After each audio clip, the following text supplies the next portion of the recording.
Olá, eu sou a Mariana Schlickman e este é o vídeo do Mundo Multipolar. Em 5 de março se completa 10 anos da morte de Hugo Chávez, presidente da Venezuela.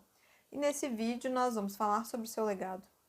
O povo venezuelano ele se levantou contra o neoliberalismo em 1989, em uma revolta popular conhecida como Caracazo. E hoje está construindo o projeto de um socialismo para o século XXI. Chávez liderou esse processo social que tinha como pontos, primeiro, convocar uma recuperação da soberania natural sobre os recursos e decisões da nação. Segundo, promover a unidade e a integração regional para enfrentar conjuntamente os desafios da história. Terceiro, colocar em movimento um processo pedagógico para se contrapor ao consenso fabricado pela grande mídia e pela democratização da comunicação.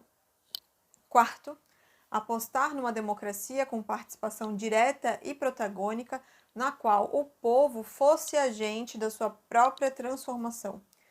E por último, consolidar o caráter popular das Forças Armadas dentro da Revolução para garantir a defesa integral de um projeto por meio da União Civil-Militar. Chávez fortaleceu o processo revolucionário venezuelano e defendia a necessidade, na América Latina inteira, de encontrarmos nossas próprias fórmulas, não as importadas ou impostas, sobre como as nossas sociedades devem ser governadas. E daí, já construído o caminho para a defesa do interesse nacional e a luta contra o neoliberalismo, Chávez enveredou pelo caminho do socialismo do século XXI, no qual os elementos das lutas históricas da classe trabalhadora no século XX se acrescentaram questões próprias da realidade venezuelana e latino-americana, como a dimensão feminista, ecológica e protagônica, e com uma espiritualidade fundada nas tradições ancestrais e na teologia da libertação. Na prática, Chávez liderou um processo político que recuperou a identidade própria e a revalorizou, que se apropriou de seus vastos recursos para demonstrar que é possível construir outra sociedade na qual os aspectos básicos da vida humana não sejam necessariamente tratados como mercadoria.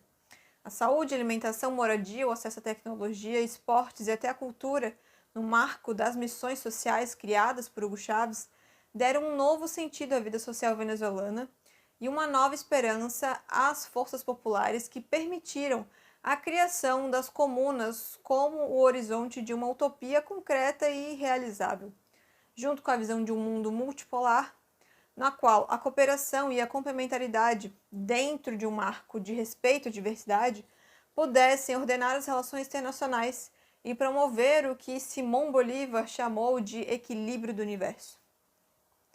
Na discussão sobre a Constituição e a redação da nova carta que deram origem à República Bolivariana da Venezuela, propôs-se então uma transformação radical da concepção de democracia, passando de meramente representativa para uma democracia popular e participativa. Nesse modelo, o povo, latente, vivo e protagonista, é o verdadeiro poder constituinte originário. E nesse marco, as estruturas institucionais e o governo devem ser sempre democráticos, participativos e descentralizados. Assim, foram iniciadas experiências como a promoção de cooperativas e associações, propriedade coletiva, bancos populares e núcleos de desenvolvimento endógeno. A política externa de Hugo Chávez teve uma orientação clara desde o início do seu governo. Em primeiro lugar, formou-se a Aliança Bolivariana para os Povos de Nossa América a partir de dezembro de 2004. 10 anos depois, começava a se formar a ALBA dos Povos, em oposição à ALCA, que foi criada pelos Estados Unidos.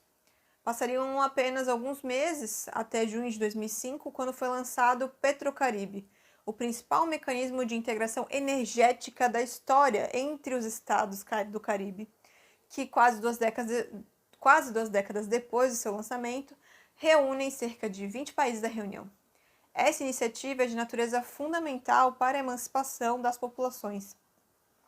Nesses poucos meses aí, depois do lançamento do Petrocaribe, o bloco da ALBA, em cooperação estratégica com o emergente Bloco Progressista da América do Sul, coordenou junto com Luiz Inácio Lula da Silva e Néstor Kirchner a derrocata definitiva da ALCA em novembro de 2005 em Mar del Plata. A maior derrota da diplomacia estadunidense no continente, um fracasso de proporções históricas, foi este feito. E com o mesmo sentido de unidade e integração, Chaves promoveria, junto com seus aliados estratégicos, dois instrumentos igualmente relevantes: a Unasul, que é a União das Nações Sul-Americanas, que foi fundada em 2008, e a partir do desenvolvimento da Unasul, a CELAC, que é a Comunidade de Estados Latino-Americanos e Caribenhos, criada em 2010. Esse último espaço é o primeiro em toda a história que reúne os 33 estados da América Latina e Caribe, ou seja, toda a América, exceto os Estados Unidos e Canadá. Por isso adquiriu importância estratégica e se tornou antagonista natural da Organização dos Estados Americanos, que é liderada pelos Estados Unidos desde a sua fundação no final da Segunda Guerra Mundial. O desaparecimento físico de Hugo Chávez em 2013 coincidiu com o agravamento de uma ofensiva imperial em todo o continente. Estando os Estados Unidos imersos em um confronto global com os rivais de peso, como a China e, em menor medida, naquele momento, a Rússia, e golpeada por uma sucessão de fracassos em sua estratégia de intervenção, a sua política exterior se orientou desde então para recuperar o terreno que tinha perdido na primeira década do século XXI, e infelizmente ela conseguiu. Foi nessa mesma década que, junto com o impulso de Chaves, os povos da América realizaram sonhos que pareciam impossíveis, e a Venezuela se transformou então palco de uma intensa guerra híbrida. Com avanços e retrocessos, 10 anos após a sua morte, as lutas da América Latina e do Caribe continuam vivas. Sonhos de independência econômica, soberania política e justiça social ainda continuam vigentes. Nenhum futuro está escrito de antemão e tudo depende da própria atividade e criatividade popular. Então, aguardamos o futuro, o que nos espera. Este foi o vídeo do Mundo Multipolar. Pedimos que vocês curtam, comentem, compartilhem, se engajem nas nossas redes. Se for possível, contribuam financeiramente com qualquer valor para ajudar o nosso trabalho a crescer, doando através do Pix apoia@mundomultipolar.org. Tchau!